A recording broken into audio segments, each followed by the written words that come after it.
Social media के जरिए कमाई करने वाले अफराद के लिए बुरी खबर। फेसबुक ने नई मोनेटाइजेशन पॉलिसी मुतारिफ करा दी। पाकिस्तान के कंटेंट क्रिएटर्स को माली मुश्किलात का सामना। गुज़िश्ता 48 घंटों में कई पाकिस्तानी मवाद तख्लीककारों ने शिकायत की है कि उनके फेसबुक अकाउंट्स बगैर किसी वार्निंग के डिमोनेटाइज कर दिए गए हैं। इसके नतीजे में रील एड्स, फोटो पोस्ट और स्टोरीज से हासिल होने वाली आमदनी से महरूम हो गए हैं, जिस पर उनका मुआशी इन्हिसार था। यह मसला फेसबुक की नई मालियाती पॉलिसी की वजह से पैदा हुआ है, जिसके तहत पाकिस्तानी बैंक अकाउंट्स और टैक्स तफसीलात को मोनेटाइजेशन के लिए नाअहल करार दे दिया गया है। अब पाकिस्तानी क्रिएटर्स को अपनी मालियाती तफसीलात ऐसे ममालिक के बैंक अकाउंट से मुंसलिक करना होंगी जो फेसबुक की लिस्ट में शामिल हैं।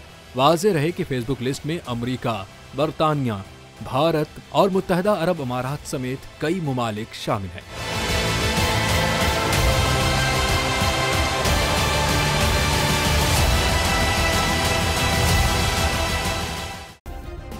सब्सक्राइब करें और बेल दबाएं ताकि कोई खबर रह न जाए।